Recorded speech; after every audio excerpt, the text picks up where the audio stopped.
sou o coordenador da matemática e hoje eu quero dar uma aula de revisão para vocês sobre alguns exercícios que caíram no Enem de 2019. Peço desculpas pela demora, tivemos problemas técnicos, tá? É um conteúdo bem atualizado, por isso que eu vim aqui fazer essa revisão para vocês.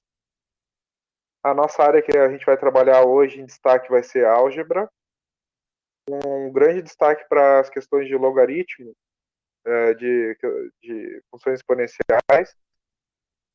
Esperar abrir. Então, hoje a gente vai basicamente outro exercício de funções do segundo grau, exponenciais e também de proporção. A ideia aqui é fazer um resumo do que a gente já viu até agora no curso, principalmente da área de álgebra.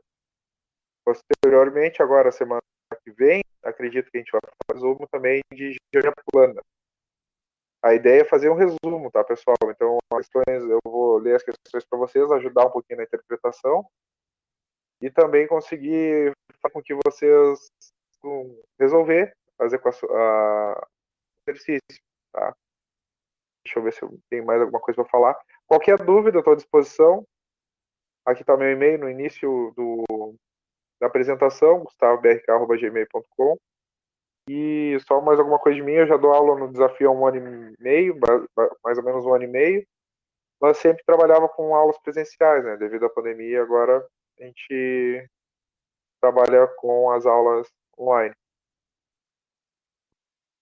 Vamos lá, então, para a primeira. Eu organizei assim para ficar um pouquinho mais fácil, né? A ideia aqui, basicamente, é no primeiro grau, um exercício com a dificuldade. Então, a gente tem a dificuldade 1, 2, 3, de 1 a 4. É fácil e difícil.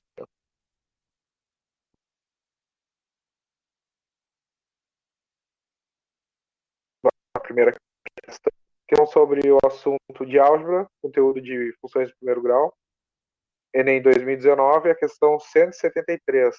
Aí me perguntaram sobre a prova, qual era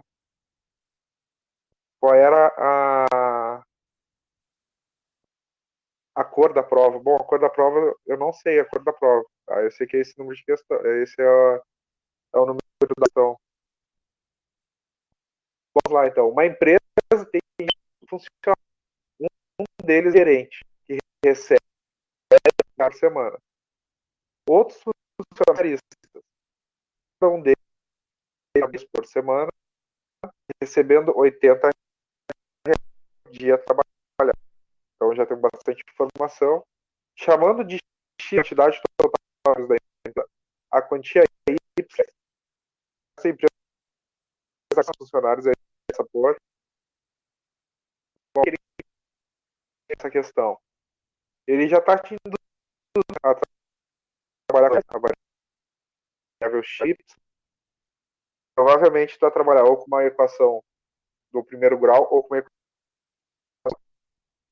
A interpretação que a gente tem sobre a equação do vai tratar elas como funções. No momento que tu consegue a equação, ela se torna função. Essa é a distinção entre função e equação. Tá bem? Alternativa A, y igual a 80x mais 20. B, y igual a 80x mais 1000. Então, vocês podem dar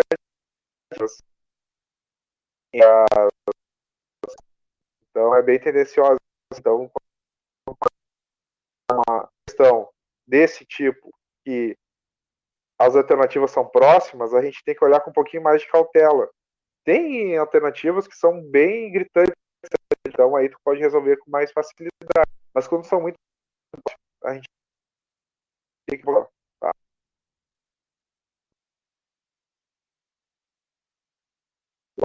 Então, essa é a maneira que disponibilizei para você a resolução.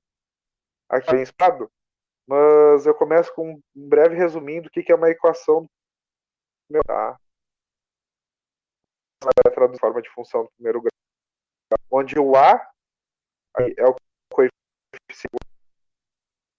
e o coeficiente de ar. Também, o nosso coeficiente é igual a 4 é então, com isso, a ação feita é escrita na nossa linguagem matemática, quando eles falam retangular e linear, eles já sabem para ti como é que monta a equação. Então, isso aqui é importante em você, tá? Isso aqui, o número total x,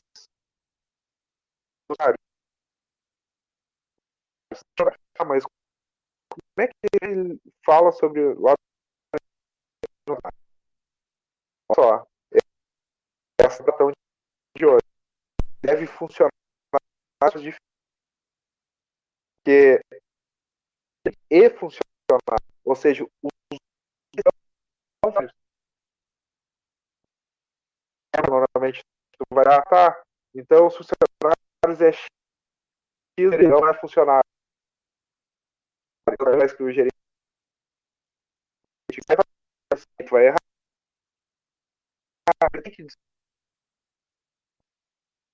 É como é que eu faço isso, Gustavo, Gustavo? licença, Como é pode que rapidinho. isso aqui deu errado? Tá? Seu áudio está travando um pouco, Gustavo. Eu não sei o que está acontecendo e eu não sei como é que o pessoal está ouvindo direito, mas está travando um pouquinho, tá? Obrigado, obrigado. Só uma dúvida, assim a tela cheia, assim do tô cheia. Para mim tá tela cheia. Aí o pessoal tem a Tá opção pra... de aumentar mais a tela ainda aí, se quiserem, tá? Então, obrigado, obrigado. Agora eu vou conseguir ver o chat. Bom, equação é a forma matemática, tá? E a função é a integral. Então, quando o problema do tipo do primeiro grau, tu consegue interpretar ela através de uma função do primeiro grau. Entende? Conseguiram me escutar agora? Tá travando meu áudio ainda? Agora deu uma parada, assim, mas vamos ver o desempenho aí. Claro, obrigado, Lucas. Obrigado.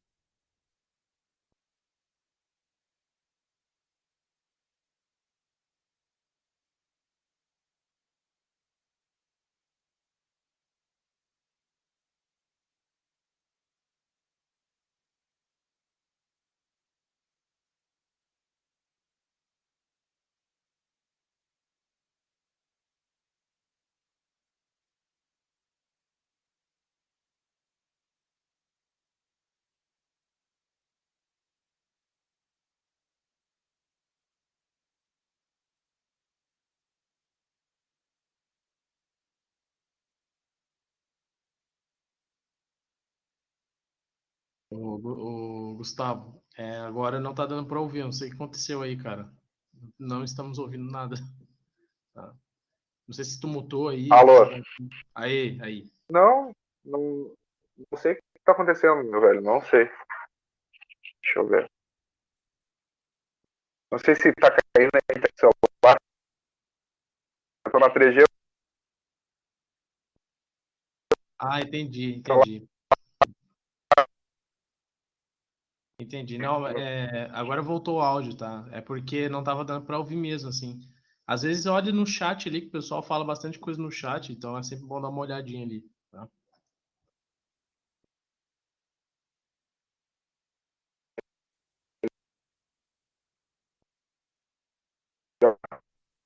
Não consegui entender, tá? Vocês não estão escutando, por favor.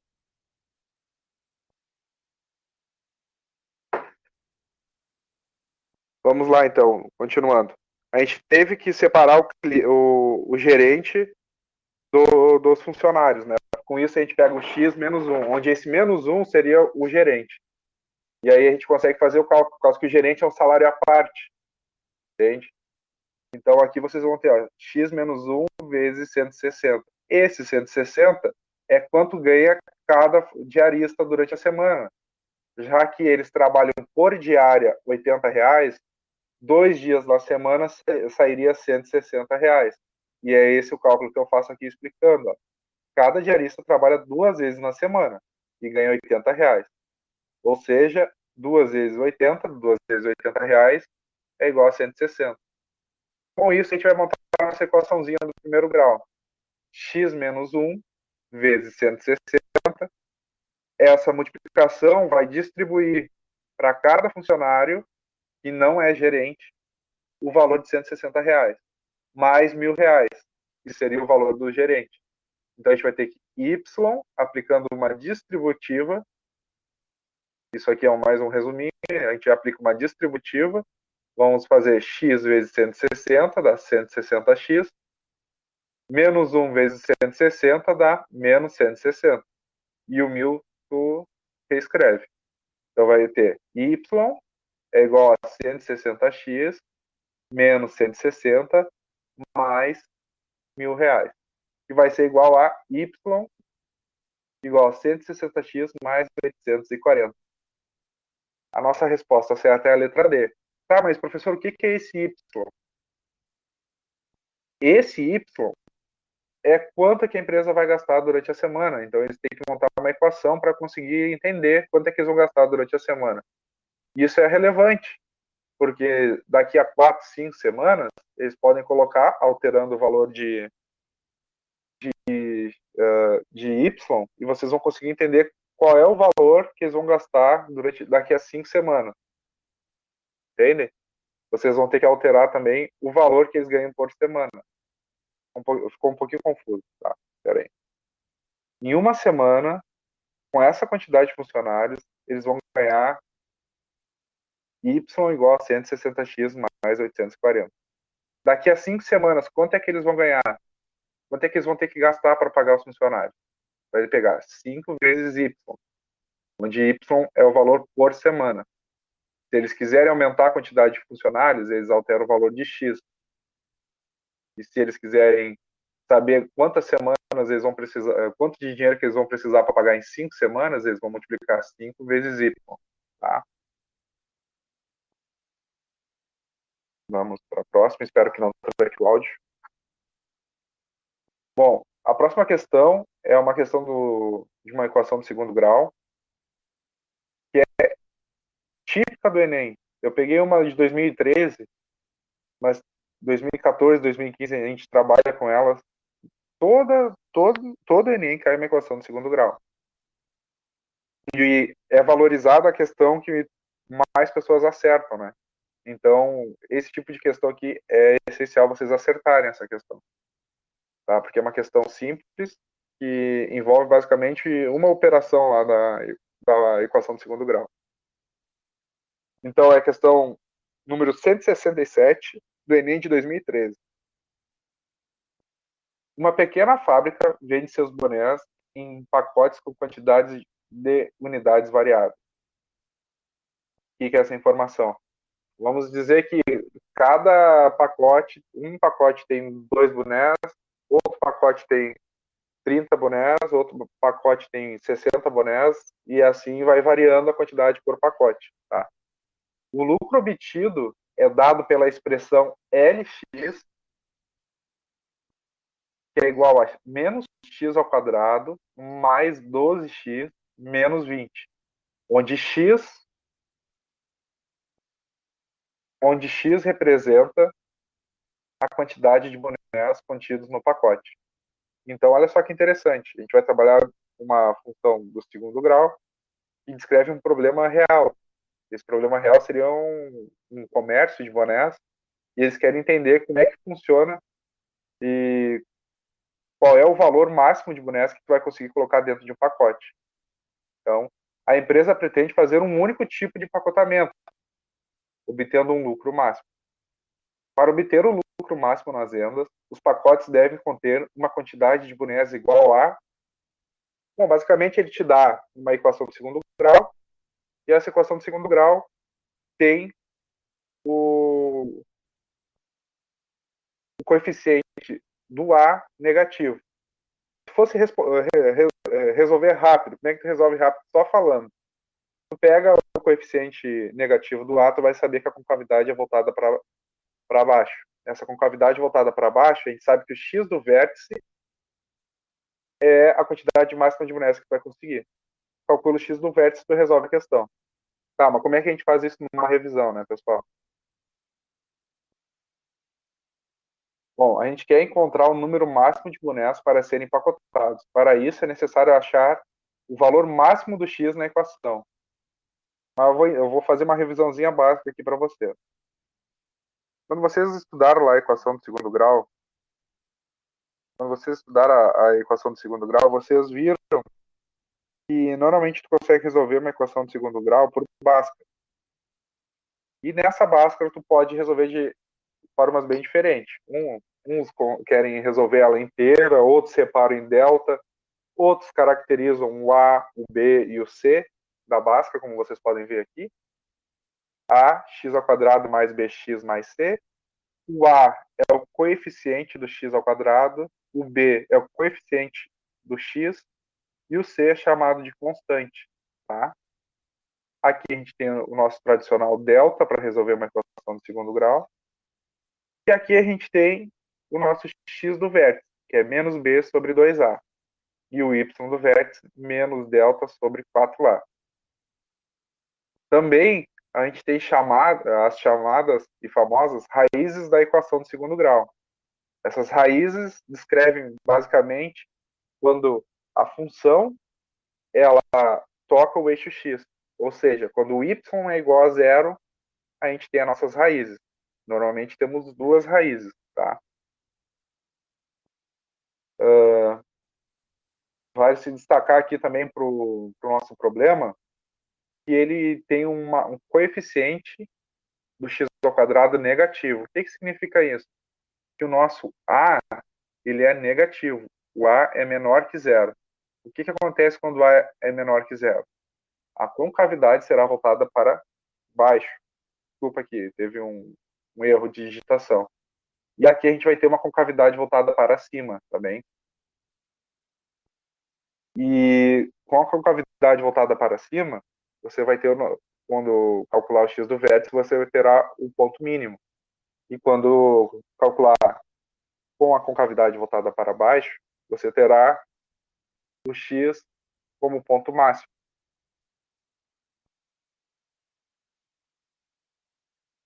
Tá, então como é que a gente resolve? Voltei lá no exercício, copiei a equação no papel.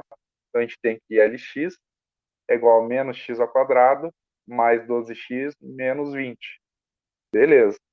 Agora a gente tem que o nosso A é igual a menos 1 e o B é igual a 12 e C é igual a menos 20. Bom, o que isso quer dizer, Gustavo? O que isso quer dizer? Bom, como eu havia falado para vocês têm que entender ou lembrar da nomenclatura que a gente usa para trabalhar com as equações do segundo grau. O nosso A aqui, ele é chamado de coeficiente do x ao quadrado. O B, ele é chamado de coeficiente do x. E o C é chamado de constante. Quando temos uma constante negativa, a gente tem que lembrar também que lá dentro do nosso delta, a gente tem o A e o C. Então a gente vai modificar o sinal do nosso delta. Porque se a gente tem um A positivo e um C negativo, o nosso sinal negativo na frente do 4AC vai ser alterado. Tá? Isso é importante a gente lembrar. Vamos continuar com o exercício. Como o A é menor que zero, então o x do vértice será o máximo do x, como a gente tinha destacado antes. Porque imagine, a concavidade da parábola vai ser voltada para baixo. Então, o foco da parábola vai estar bem em cima do eixo x e próximo ao eixo y. Ou seja, então, maior quantidade de bonés será descrita pelo valor do x do vértice.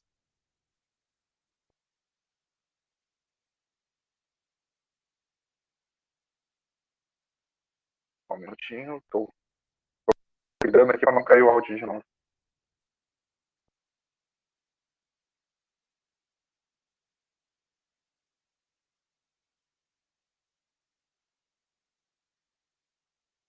no slide anterior, tá? E aqui eu reescrevi a fórmula para vocês conseguirem entender. A gente vai ter menos b sobre 2a, que é igual a menos 12 sobre 2 vezes menos 1. Esse menos 1 vem do a. Então temos que menos 12 divididos por menos 2 vai ser igual a 6. Tudo certo? Até aqui tá indo direitinho, pessoal? Alguma dúvida? Tá muito enrolado? Tá muito rápido? Vocês acham? Pode ser sincero aí. Se tiver alguns problemas, então não tem problema.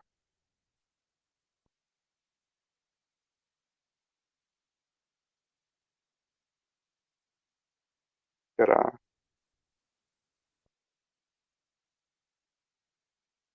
Tá bem, tá bem. Não sei. Eu não sei se tem como eu. Ô, Lucas, tem como eu escrever aqui na tela ou não, Lucas?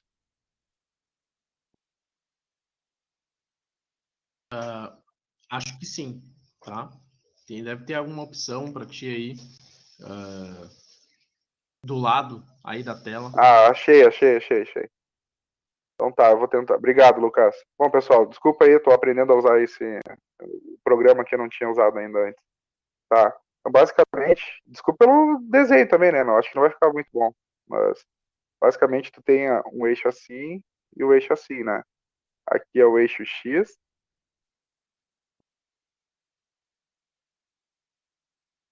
E aqui é o eixo Y, tá?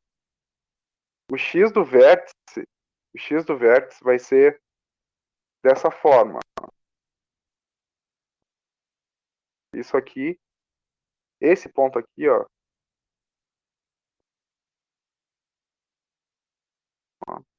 Acredito que eu consigo fazer melhor, só um minuto.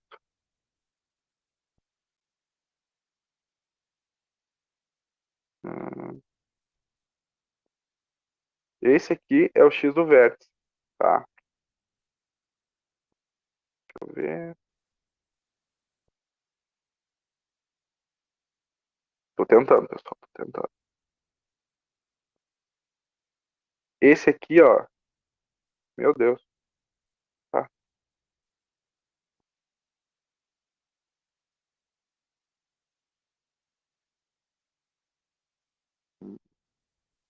Assim, ó. Esse aqui vai ser o nosso X do vértice.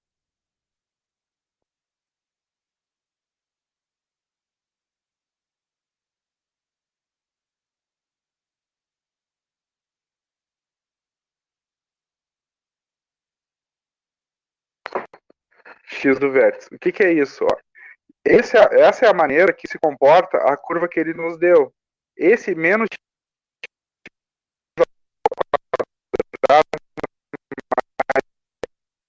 x menos 20 é essa curva aqui, essa parábola que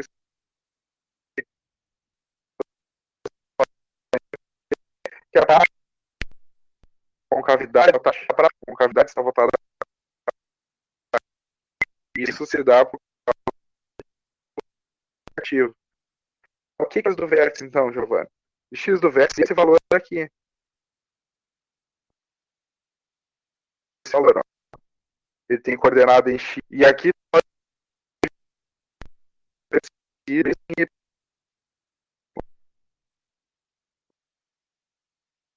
ó, que aqui vai aumentar e vai diminuir.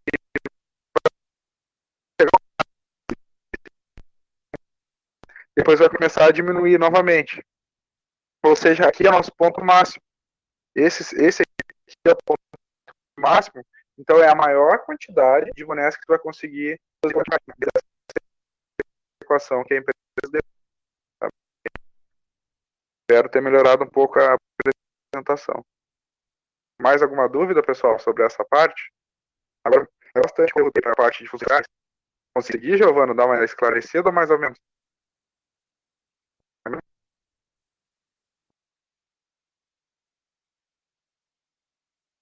Tá bem, então. Slide. Tá, não sei se eu falei, a resposta certa é B.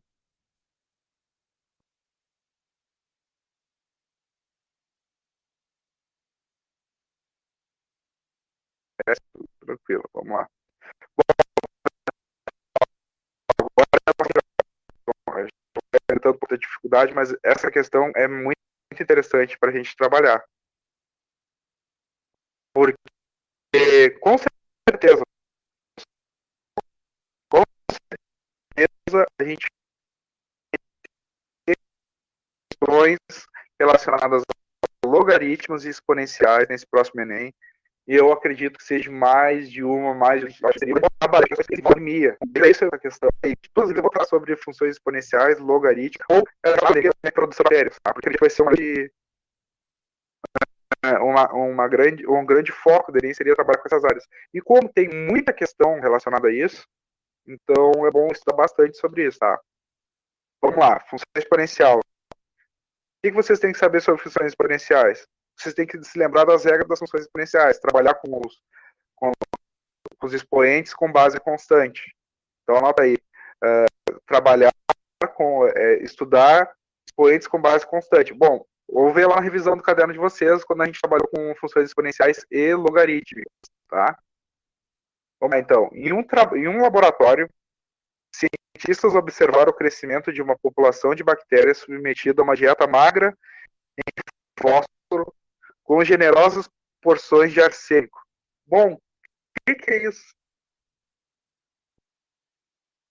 Bom, para nós, da matemática, a coisa que nos interessa aqui é se ele está trabalhando para produzir ou para extinguir, né? Mas como ele fala em uma dieta, ele está querendo saber se a proporção de arsênico que ele está dando de comida para as bactérias está surgindo efeito na sua. A gente tem bastante matemática, tá, pessoal? Quem vai seguir a carreira exatas, essa parte aqui é de matemática aplicada. E é interessante trabalhar com isso, que são problemas que a gente tem no dia a dia, tá? Então, que o número de bactérias dessa população e de observação poderia ser modelado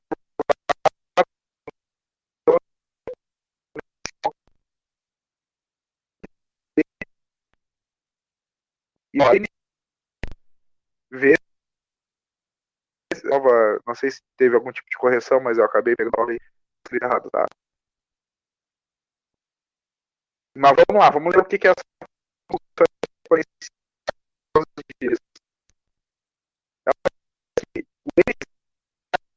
é o número de bactérias no estado celular. Então, de uma constante real maior ou igual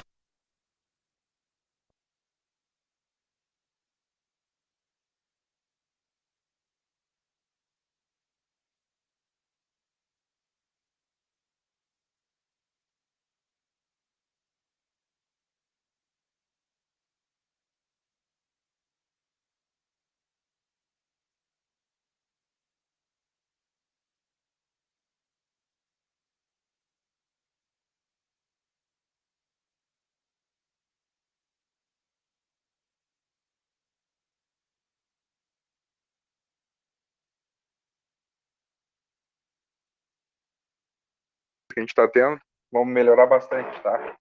Pelo menos da minha parte, eu acredito que seja problemas com o meu computador aqui, com o jeito que eu estou captando o áudio, tá? Vamos lá, vamos continuar. Eu não sei que parte eu parei. Consegue se lembrar, Lucas? Não, eu volto rapidinho aqui e continuo falando, senão acho que não vai dar para completar as questões. Não, pode começar de onde você quiser, cara. Tipo, eu pausei a gravação, então pode ficar tranquilo. Tá bem, então. Bom, pessoal, de novo, desculpas, tá?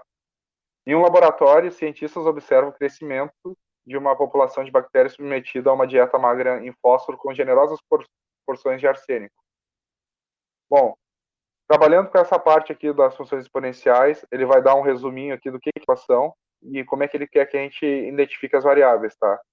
Sabe-se que após 1 hora de observação, o número de bactérias foi triplicado. 5 horas após o início da observação, o número de bactérias em relação ao número inicial dessa cultura foi. Basicamente, ele quer saber, ele quer estudar essa população e ele precisa a resposta dessa equação. Como é que eu faço isso, Gustavo? Vamos lá. A gente vai fazer isso aí rapidinho. Bora resolver, então. nt é igual a n0 vezes e, esse e é o número de Euler, é a função exponencial, que é a base da função exponencial. Vocês têm que lembrar que a função inversa do Euler é o logaritmo neperiano. ln de e é igual a 1. Então isso aí é importante vocês revisarem. Se vocês não souberem que eu estou fazendo isso, se vocês não souberem o que é isso, é melhor vocês darem uma revisada, tá, pessoal? Porque logaritmo neperiano, principalmente nas escolas técnicas, cai bastante na parte de biologia, tá? Então, é assim que se monta um problema de função exponencial.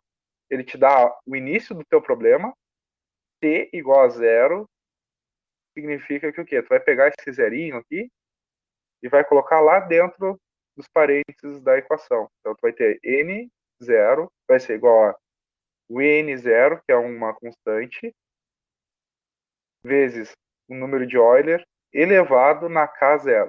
Bom, qualquer número vezes zero é zero.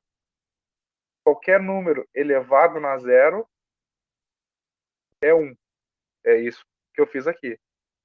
Então, n0 vezes e na zero é igual a n0, porque esse e na zero vale 1, tá? Beleza?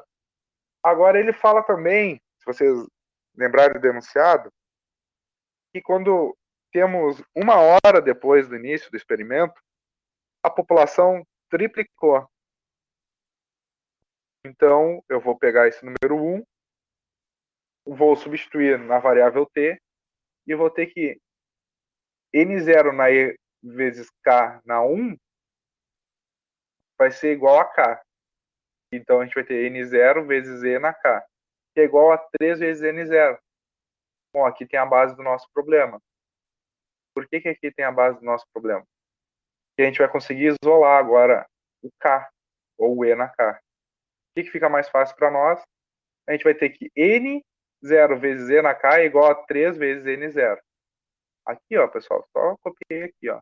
Só copiei. Só vim aqui substituir o t por 1 e cheguei no 3 vezes n0. Tá? Depois eu tenho que simplificar essa parte aqui. Como é que eu simplifico? Normalmente, na aula a gente fala, passa o n0 multiplicando, tá? Mas normalmente tu vai ter que fazer isso aqui, ó, uma divisão. Não sei, tem alguém que vai fazer as provas dissertativas, alguma prova dissertativa, mas numa prova dissertativa, por exemplo, da ESA ou da SPSEC, tu tem que escrever 1 sobre n0, tá? Aí também do ITA, do IME, tu tem que escrever o máximo que tu pode. Então tu sempre tem que trabalhar com esse tipo de nomenclatura, tá? Aí tu vai multiplicar 1 sobre n0 dos dois lados da equação para obter uma igualdade. Então tu vai ter e na k vai ser igual a 3n0 sobre n0. Então a gente tem que e na k é igual a 3. Perfeito? Como é que é isso? Eu simplesmente cortei aqui, ó. Só simplesmente fiz essa simplificação, ó. Fiz essa simplificação aqui. Aí eu vou ter e na k igual a 3. Perfeito? Também agora a gente vai ter que t igual a 5 é igual a n5. Perfeito? E aí a gente vai ter que n0, propriedade das funções exponenciais, um número elevado a um número, tu pode multiplicá-lo, né? Então, pode multiplicar os expoentes. Um expoente elevado a outro expoente é uma multiplicação de expoente. Essas são as regrinhas que a gente meio que decora. Um expoente elevado a outro expoente multiplica os expoentes. E aí eu vou simplesmente substituir o t por 5, n igual a 5, n0 vai ser igual a e na k, elevado na 5. Tá, mas agora cheguei no mesmo ponto. Não, agora eu vou substituir esse e na k. Esse e na k é igual a 3, então substituindo e na k igual a 3, eu vou ter n0 vezes 3 na 5. Bom, quanto é que é 3 na 5? Como é que eu faço 3 na 5? Nunca fiz 3 na 5. Tranquilo, calma aí. Simplesmente tu vai multiplicar 5 vezes o 3. Então aqui tu vai ter 3 vezes 3 dá 9. 9 vezes 3 dá 27. 27 vezes 3 dá o número. Aí eu vezes esse dá 263. Tá bem, pessoal? A resposta certa vai ser a letra C, 263 N0.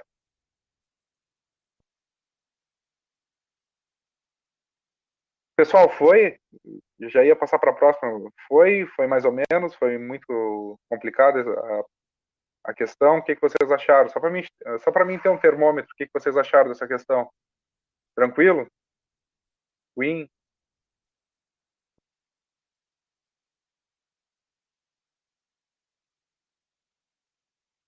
Tranquilo? Ah, beleza. Beleza.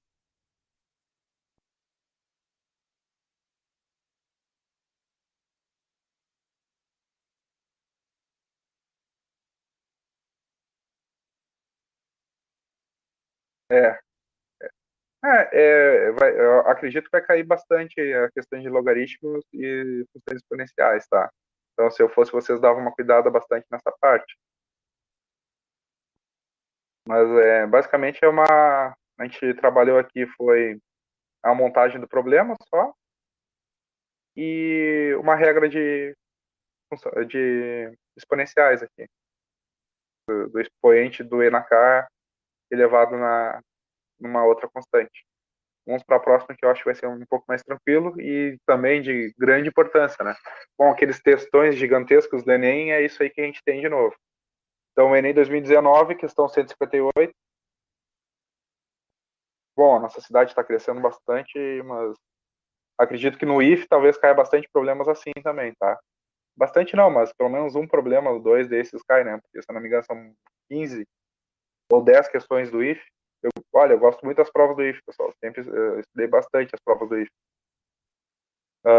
Comum em lançamentos de empreendimentos imobiliários, as maquetes de condomínios funcionam como uma ótima ferramenta de marketing para as construtoras, pois além de encantar clientes, auxiliam de maneira significativa os corretores na negociação e venda de imóveis.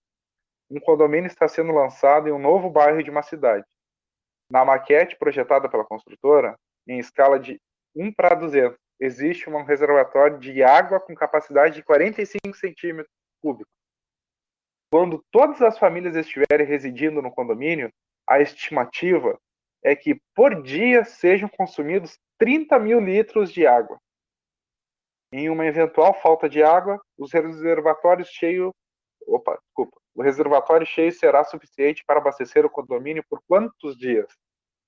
Bom, tu termina de ler essa questão aí, tu fica pensando na quantidade de informação que ele te dá, mas tu tem que focar na quantidade, no que é certo, né? Basicamente, o que eu acho que é certo aqui é somente essa parte aqui. Ó. Na maquete projetada pela construtora em escala de 1:200, existe um reservatório de água com capacidade de 45 centímetros cúbicos. Quando todas as famílias estiverem residindo, a estimativa é que por dia sejam consumidos 30 mil litros de água. Tá? Como é que a gente faz isso? Bom, existem várias formas de tu fazer esse tipo de equação, né?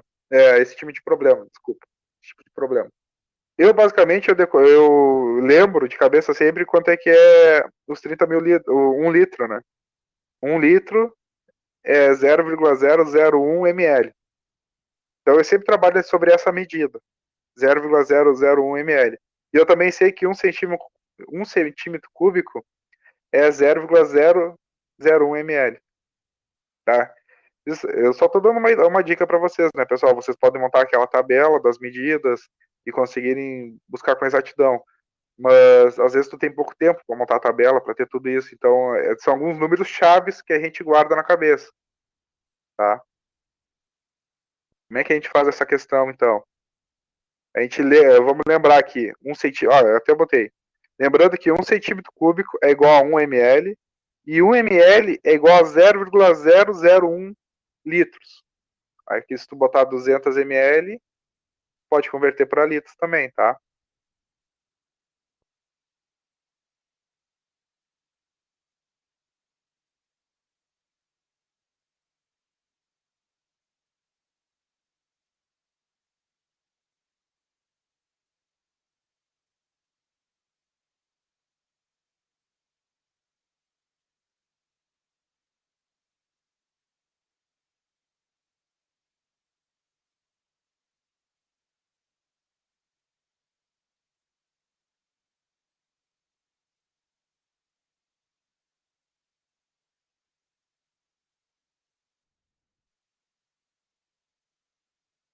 Alô, estão me escutando agora? Bom, vamos lembrar que 1 cm3 é igual a 1 ml e 1 ml é igual a 0,001 litro.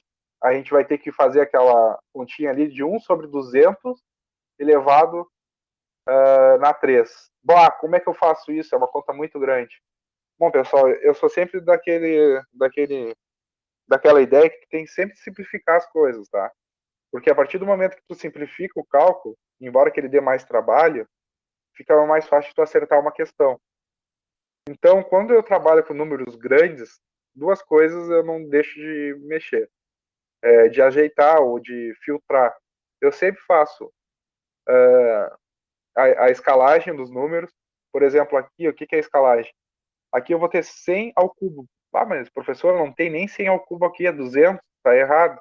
Não, eu vou trabalhar com 100 ao cubo, que é mais fácil para mim, porque o 1 ao cubo, 0 ao cubo é mais fácil de eu trabalhar. E o que é o 100 ao cubo? É 100 vezes 100 vezes 100, que é igual a 1 milhão. E como é que eu faço como é que eu chego nesse resultado, né? Bom, eu tenho que primeiramente me lembrar quanto é que é 100 vezes 100. E depois eu só adiciono 2 zeros, tá bem? Olha só como é que é simples. Quantos zeros eu tenho aqui no 100 vezes 100 vezes 100? Eu tenho 1, 2, 3, 4, 5, 6. Quantos zeros eu tenho aqui, pessoal? 1, 2, 3, 4, 5, 6. 6. Então, o que significa? Eu tenho 1 milhão, tá? E como é que eu sei que tem 1 milhão? Bom, de cara eu já consigo ver que é 1 milhão, porque eu separei por pontos aqui a unidade do milhar, tá? Isso aqui são dicas. Se vocês forem trabalhar com um problema um pouquinho maior, com uma questão que tem que desenvolver, são vícios que vocês têm que ter para não errarem uma bobagem assim, tá? Tá, e agora o que eu faço com esse 2? Bom, esse 2 eu vou trabalhar só com 2 ao cubo. Novamente, eu faço 2 vezes 2 vezes 2, vai ser igual a 8, né, pessoal? Aqui tá errado, mas é igual a 8, tá? E aí eu vou ter 8 vezes 1 milhão, que é igual a 8 milhões. Tá, o que tu resolveu até agora, professor? Bom, eu só resolvi essa parte aqui, tá? Tu resolve bem mais rápido, né? Mas eu gosto de mostrar para vocês, porque às vezes a dúvida tá nessa parte aqui, não tá nem de montar, mas de resolver mesmo esse tipo de fração. Aí eu vou ter 1 sobre 8 milhões, olha só o número que vocês vão ter que trabalhar. E eu vou ter 45 vezes 8 milhões. Olha só, 45 vezes 8 milhões. Eu separei dessa forma aqui. Por que eu separei dessa forma? Bom, como é que eu resolveria essa questão aqui? 45 vezes 8. Ah, tu faz ali direto na mão ali, 45 vezes 8. Ou eu faço 50 vezes 8 e subtraio 40, tá? É uma ideia de tu resolver esse tipo de equação aqui. Esse tipo de cálculo aqui, tá? 50 vezes 8 vai ter 400. 5 vezes 8 é 40. 400 menos 40 dá 360. E 360 vezes 1 milhão. Aí vai dar 360 milhões de centímetros cúbicos. É bastante coisa. 360 milhões de centímetros cúbicos vai ser igual a 360 milhões de ml. 360 milhões de ml divididos por 0,001 vai ser igual a quanto? 360 mil litros. Beleza, chegamos nos litros. Era isso que ele queria. Não, lembre que ele fala que por dia a população daquele condomínio ia consumir 30 mil litros de água. Ainda assim, a gente vai ter que fazer a divisão de 360 mil litros por 30 mil. Basicamente, pessoal, eu ia falar para vocês, cortem esses 2 zeros, simplifiquem esses 2 zeros, simplifiquem esse, simplifiquem esses, aí tu vai ter 36 por 3, tá? 36 por 3 dá 12, e a gente vai ter que a resposta certa é a letra C. Acredito que seja isso. Alguma dúvida,